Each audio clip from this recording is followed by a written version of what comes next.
They call me Dan, the Lakers DTLF. And I got a master plan for the Lakers back to the promised land. Spread the vision through my people, cause we fans are equals. When we reach 20K subs, yeah, we gon' drop a sequel. Another Laker anthem track, watch me run it back. Got the keys to the city where my Laker jet.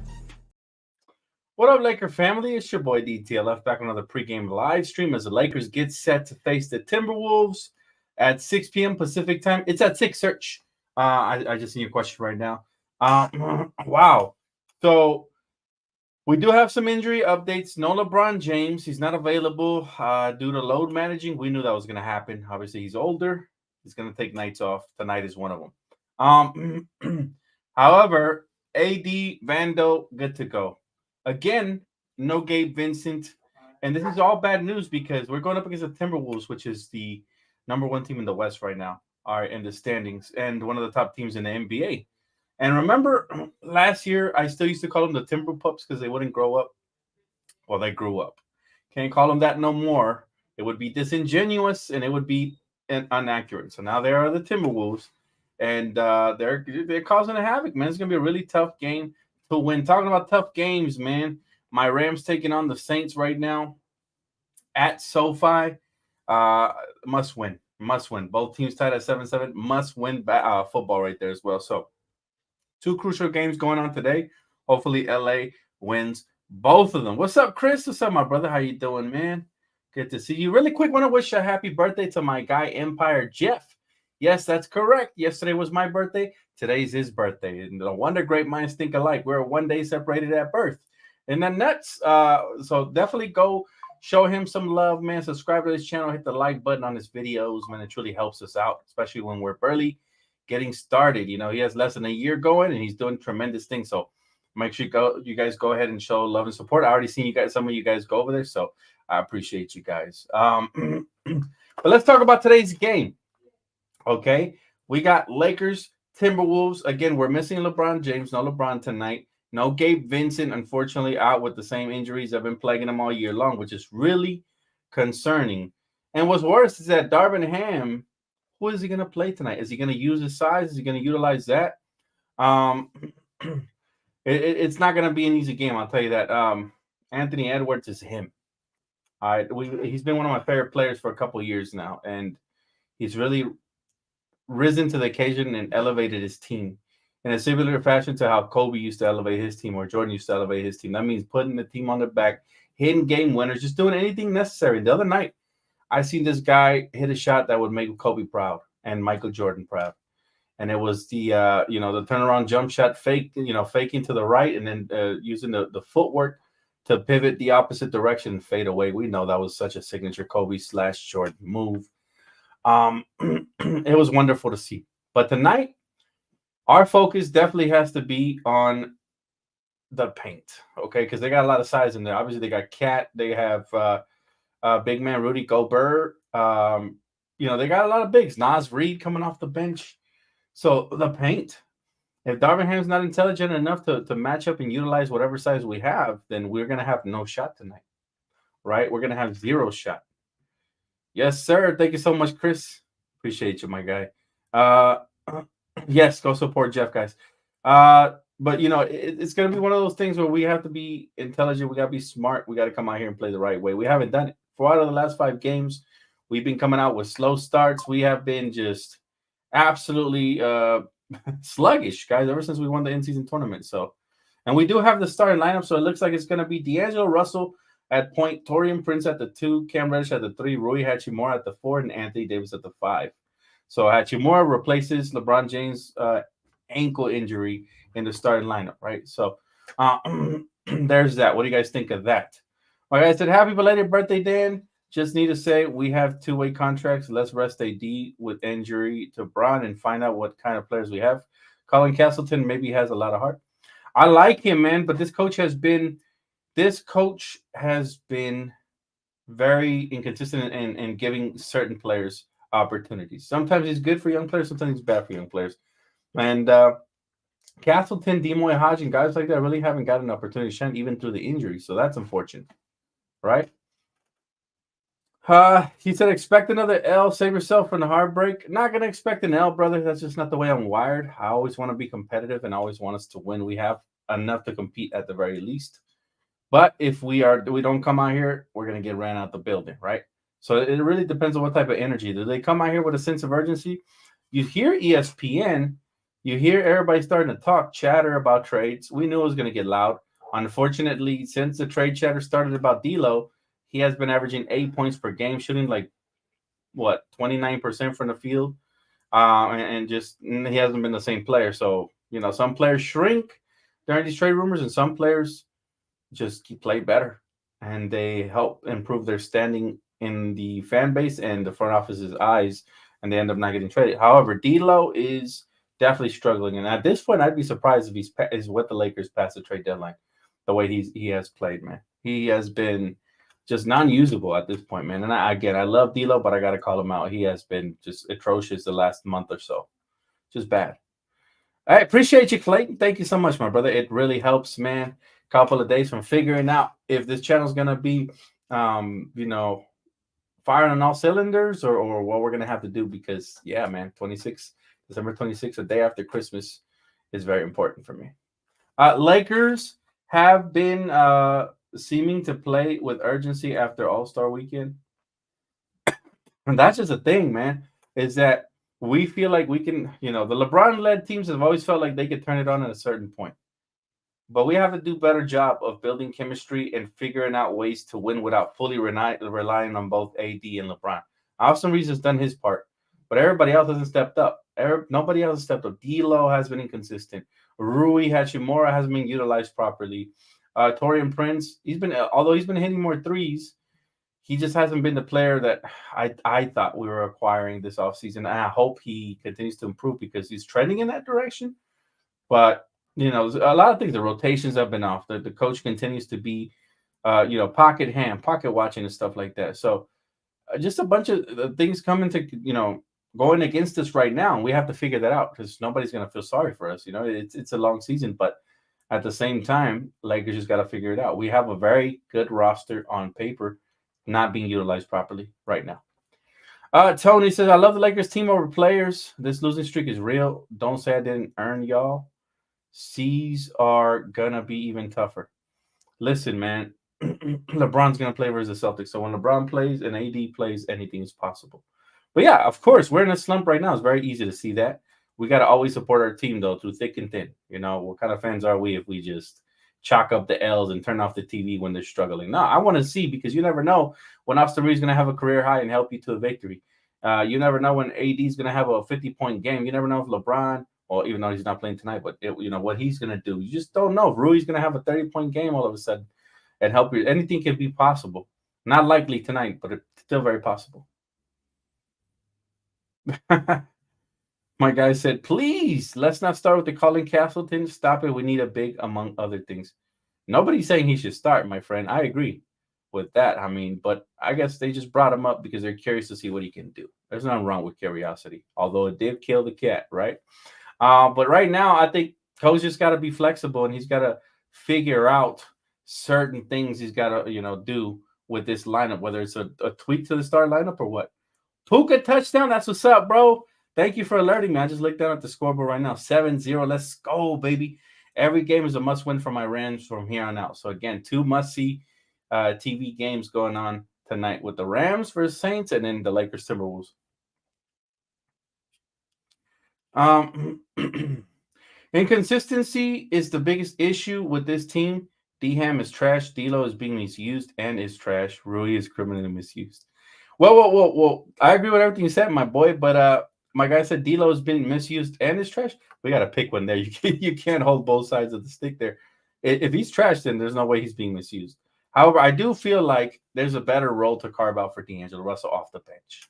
All right, he's too flat-footed to be out there with the starters getting cooked. I partially blame him, not fully because it's a team sport, but I partially blame him for the slow starts due to the fact that he hasn't been shooting lights out. He's even missing wide open shots and whatnot. And he doesn't really play defense, right?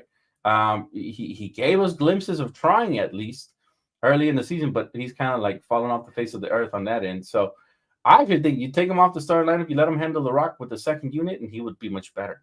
similar to what happened with Austin, right? But with Austin, I actually think he deserves to be in the starting lineup. He's been doing a tremendous job of closing. He's back into form. Remember, early in the season, we are complaining about how he looked flat-footed and how he looked tired, and how Team USA must have impacted him, right? So I'm glad he's done a 180 and turned his season around, and he's shooting career numbers from the field all across the board. Go look up his stats. I was looking at him talking to my brother last night. He's averaging 15 points. Last season he was averaging 13 with similar minutes. He's averaging 5 assists basically. Last season he was averaging 3.8. Yeah, his numbers are up across the board, and he's doing it efficiently.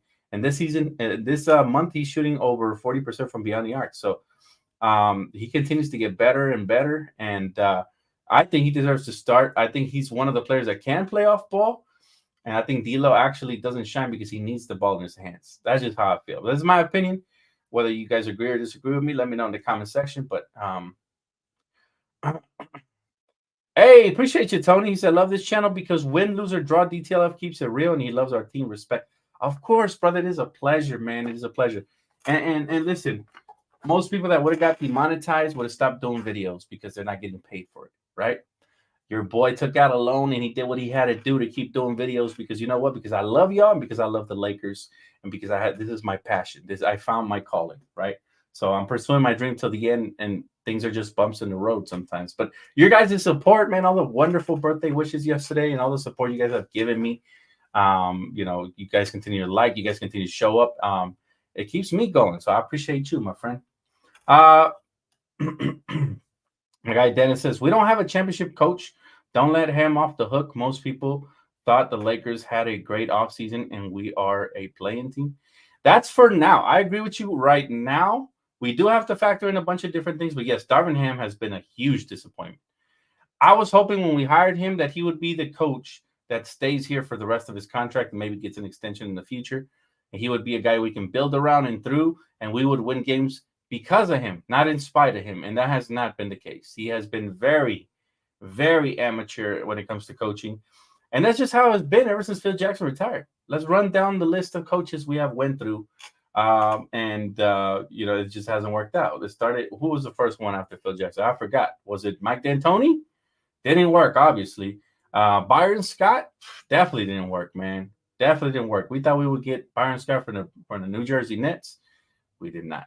And Luke Walton was probably the worst of the bunch so far. I think Luke Walton, man, everywhere he went, players took a step back instead of taking a step forward and developing. Mike Brown didn't work with us, but I think the roster we had at the time wasn't really, wasn't really suitable for his coaching style.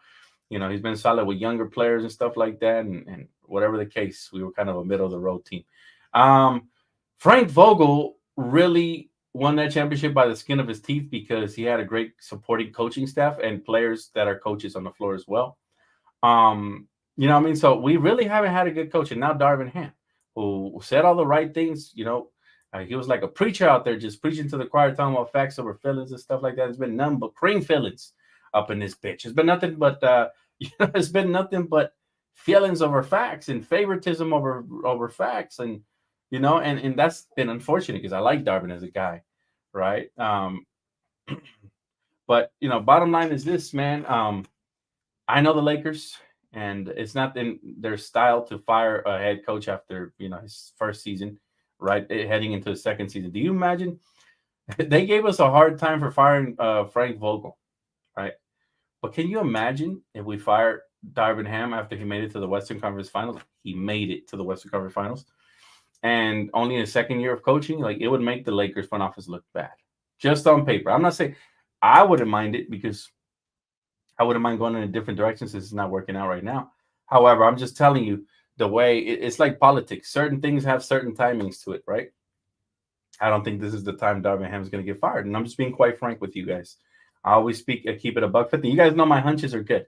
Now, if we fall short this season for whatever reason, we fall extremely short, barely make the playoffs, or God forbid miss the playoffs, or so something that bad, then this offseason he's gone. But I think it's going to take a lot for him to get fired, and then that is unfortunate. It shouldn't take that much because the Lakers are the golden standard, and they are you should always be on the hot seat when you're a Laker head coach because of that, because it is the golden standard. Just not going to happen. Realistically, we've seen worse coaches stick around for longer. Luke Walton, Byron Scott, guys like that. Nate McMillan is available. Maybe the Lakers shouldn't be your first head coaching job. You're right about that, Chris. We need an experienced head coach here next. We cannot afford to take a gamble anymore because we did it with Darvin and it didn't work out. And also, can we look outside of the Lakers coaching trees? Like, I feel like we hired Darvin because he's been here before. He knows what to expect and whatnot. We got to kind of think outside the box, man. We got to think outside the box for the next coaching hire. But again, I'm not going to get into that because right now it's about the Lakers and what we have to do to win tonight's game. First and foremost, the Lakers have been going away from our strength, which is paint basketball, utilizing our size. Well, tonight we're not going to have that much of an advantage because they got some rim protectors, guys like Rudy Gobert. They got a lot of rebounders, guys like Cat, Naz Reid in the paint. So that advantage disappears unless AD has like a Super Saiyan game and he goes off. But that advantage for the most part disappeared. We can't put all of the pressure on AD to save us tonight. Role players are going to have to step up. They're going to have to be magical. I'm not talking about great. I'm not talking about Austin Reeves 22 points, 8 assists. I'm talking about magical. I'm talking Austin Reeves 35 points, 10 assists, 5 rebounds. I'm talking Rui Hachimura 20 points, 8 rebounds, 2 blocks and a steal. I'm talking, the role players going to have to be magical in order to win this one because we're going up against the first overall team in the West in the standings, and they're up there for a reason. They're not up there by mistake. They didn't sneeze to first place. Can't do that in the West. The West is really, really tough. So, let's see. Reese, Vando, Rui, AD, Wood lineup. I would like to see Reeves, Vando, Rui, AD, and Wood. Oh yeah. Again, it's been all about size. I've always told you guys I'm a big fan of playing a big man lineups. That's how you win games, man. You know what I'm saying? But unfortunately, this is the modern day of basketball. This is I call this the Curry era because when I go to the park, youngsters get whooped by me because I got the fundamentals and all they do is shoot threes, right? So this is the Curry era, and the Lakers are playing Curry brand of basketball, which is not our strength. We got all these girthy big men out there. We got, a 6'8", a Zangief built Rui Hachimura, and he's over here shooting threes and fading away. You know what I mean? We got AD out here looking like Stretch from NBA Street. You guys remember the Stretch? Just he's built like Stretch. And bro is fading away from the mid-range and shooting threes, and sometimes I can't critique him right now. That's in the past. Right now, he's been playing elite level basketball. We need everybody else, man. Everybody else to step up. Hey, Dan, have you watched Leave the World Behind? I have not seen it. Is it good? I've heard mixed things about it, that it was good, but the ending was trash. I've heard all kinds of things, bro, so I'm not sure. My guy said Ham's offense, if you actually study the 4-and-1 or 5-out motion, it requires shooters. Does not work for us. You're absolutely right about that. That's what I'm saying. This modern day style of basketball is just such a turnoff for me. It's like I don't really enjoy it that much, except when you're playing to your strength. For example, if you're Golden State and you got a bunch of shooters everywhere, it works for them. However, they still get exploited in the playoffs when teams have size and dominate them and play to their strengths, the way we did in the playoffs, right? They get exploited. And they need these super teams led by Kevin Durant in order to really, for that brand of basketball to really succeed. My guy said, Dan, imagine a team of Braun at point guard, Reeves at shooting guard, OG and Anunoby at small forward, AD at power forward, and Vucevic at the 5. Sounds nice. We don't have enough pieces to get all of that, brother. Sounds real nice. I mean, trust me, I would like it. But and also Braun, I think, even though he does play point guard, he's not going to be chasing around the point guard. So we would have to kind of like cross match up versus these guys and stuff like that, right? I'll never understand why Darvin Ham doesn't use our size. It's his coaching style. He likes small ball, right? In his career, he was a small forward. Keyword small, right? He's thinking small. He doesn't really value the bigs. He's probably one of these coaches that thinks that big men are overrated in this era, and you can get away with running 3 to 4 guards out there. I don't know. But the last couple of coaches have been of the similar mindset. It's like, I don't like this copycat league stuff. I get it. The Warriors won a couple of championships, but the Warriors also had Curry, who's a cheat code from beyond the arc. We don't. 29 other teams do not. right? So you shouldn't be trying to copy that blueprint. Instead, you should be maximizing what you do have. We have a 6'8", basically point forward in LeBron, who's a freight runaway train when he wants to be and can get to the rack at will. We have AD, who's way more efficient within 8 feet inside than 8 feet outwards, right? We have Rui Hachimura, who's 6'8" and likes to bang down low. If a coach really put him in that position, he would be a lot more successful. And from time to time, space the floor. We got a playmaking guard and Austin Reeves, who's shifty, knows how to draw fouls, can knock down open shots, and play make for himself and others, right? He's been averaging over 5 assists, so he's just continues to improve in that department. We have a floor spacing guard in D'Angelo, but he's more of an on-ball guy. Therefore, I would, if I'm coach, I bring him off the bench to maximize his potential and actually let him be a playmaker for other guys that are coming off the bench as well, and get him some wide open shots as well of himself. And the fact that he's going up against second units, which aren't usually as shifty and quick as starting lineups, would also benefit both starters and bench players. And then you got Christian Wood, who, and this is what drives me crazy. And again, I was talking to my brother about this today in the morning. You have Christian Wood, who said that you spent all offseason recruiting him, on the phone with him every day, only to bring him to your team and turn him into the water boy. That bothers me. That's when I really start questioning your IQ as a head coach. How the hell are you game planning to bring somebody to make him a major part of your offense, and then you just turn him into, Bobby Boucher? Like, it makes zero sense, fam. And if it don't make dollars, it don't make sense. Because I'll tell you, there was many games where he could have used Christian Wood. Many games. His skill set where he could have used Christian Wood, and he got DMPs. I'm just saying, like, all in all, man, it's been discouraging to see the lack of adjustments out of timeouts, the lack of timeouts, period. How many games in a row has it been since coach used the coaching challenge? Does he think they pile up towards the end of the season and he gets like a bonus free game if he doesn't use them, or like what? What happens? Like, does he think he getting wins for not using them? Don't know. I don't know. It's a bunch of things. It's a bunch of things that factor into the criticism that we have tried to comprehend Darvin. I'm no head coach, but I'm a super fan, right? So I sit here and it's my job, and now I get paid for it. So it's literally my job to break down every aspect of why he's making these decisions. Why? And honestly, I do not comprehend this man.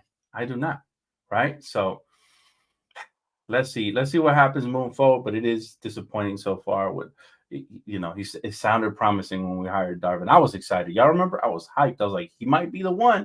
He might be the best one since Phil Jackson. So far, all bad. No Bron, expect the L, Laker Nation.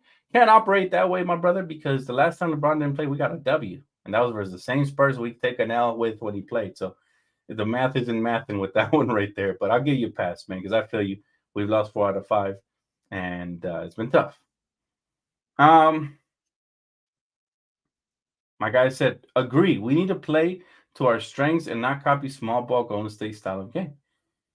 Yeah, man, look, there was a nice spurt, and we were winning a lot of games. This was during the in-season tournament and in between, when we were shooting less than 33s per game. And I kept clapping it up in post-game because I was telling y'all, we're playing through our strength.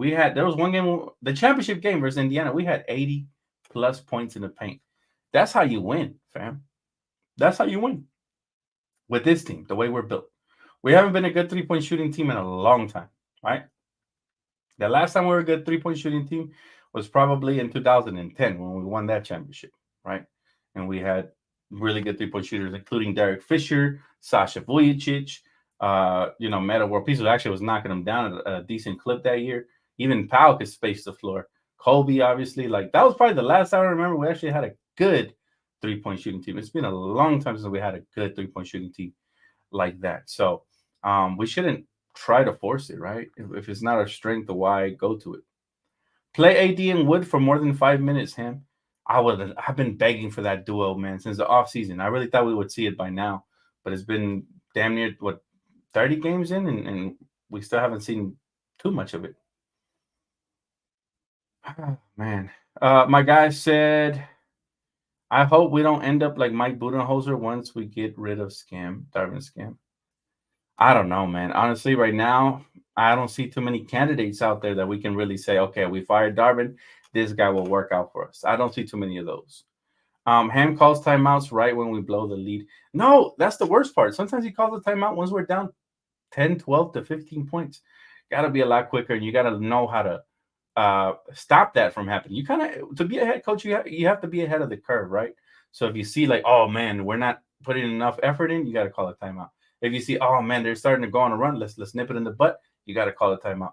That's not what Darvin Ham does. He absolutely waits. He absolutely waits to call a timeout till they made like a 10-0 run or something on us. And then we've completely lost momentum. And the rest of the game, we are climbing uphill trying to catch up, right? So, damn, we going to win many more games till Scam is fired. Honestly, we looked great during the tournament run, so I can't – it's hard for me to accept that. People are saying we're not going to win too many games till he's fired because I don't see him being fired. Fam, I really don't. And I think Anthony Davis said it best. Nobody's coming to save us. Nobody feels sorry for us. We got to figure it out and start winning. We've heard this before. So hopefully they do, and hopefully it starts tonight with a surprise win against the Timberwolves. Remember, the path is only going to get harder. We got the OKC Thunder, who are number 2 in the West currently as we stand, and then Christmas Day game versus the Boston Smell Shits. So we got some tough opponents coming up, but it's all good, man. One game at a time. Let's start with this one. Keys to the game, fam, is about to start. I'm going to let y'all go in a little bit. Key number 1, Anthony Edwards. You cannot let him control the tempo. You cannot let him become a playmaker and a scorer. You just can't. You got to make it tough for him. I want to see Cam Reddish guard this man tonight and make it hard. Obviously, clearly, Vando's going to play, but he's been on a minute restriction. There's been something that's been bothering him, according to multiple reports. So he's not going to be on him, but Cam can.